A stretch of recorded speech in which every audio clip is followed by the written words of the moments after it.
So, good day everyone. Good day, sir. I am Jedan Ambigabao of BS ECE 3A1, and today I will demonstrate my homework 2.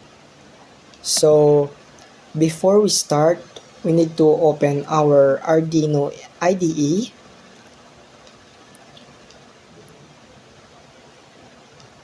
After na-open natin ang IDE, we need to create new files.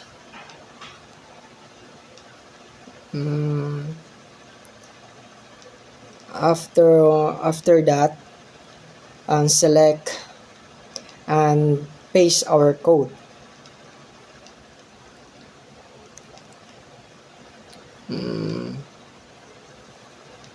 After that, verify, and then upload.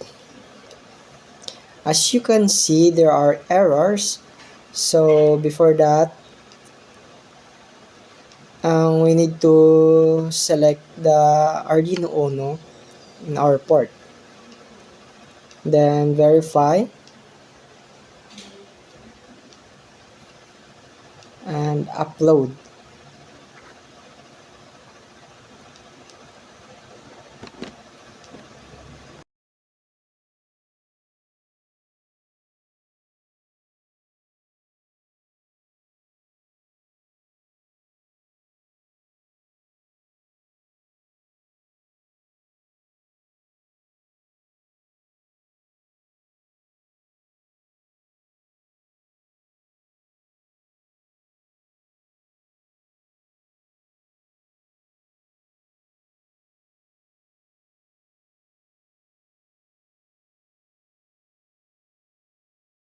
So before ta mag demonstrate sang ating code, let's see kung ano ang nakabatang nga code sa Arduino.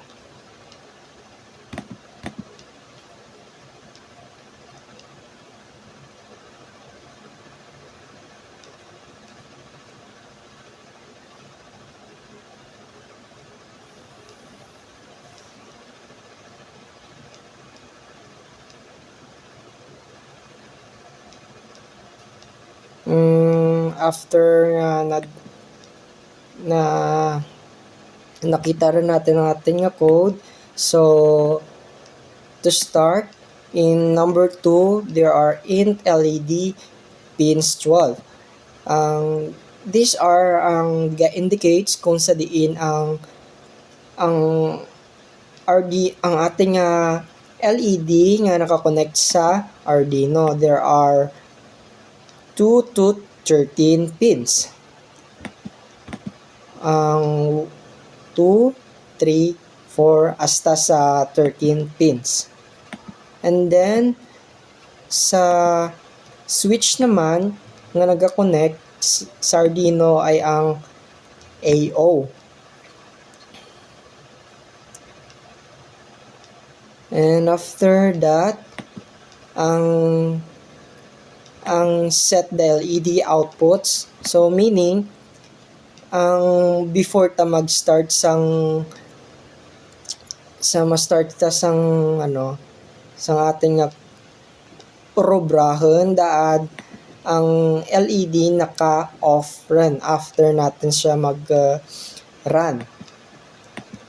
And then ang pin mode switch amura ang naga-indicates sa ating LED kung mag-run kita.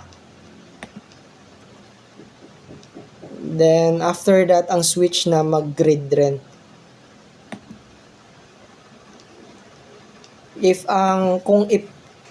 As you can see sa code nga nakabata nga, if ang switch i-press natin, ang LED naga-on siya or high siya kung continuous ating pag-click.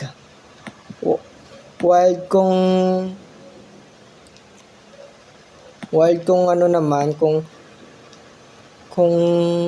i-uraan natin na press ang switch naga-on siya, naga-untat siya nga ang it depends kung sa din siya nag-untat nga LED.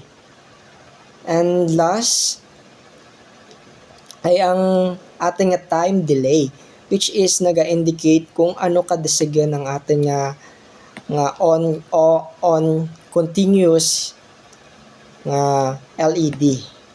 Then that's all. Thank you.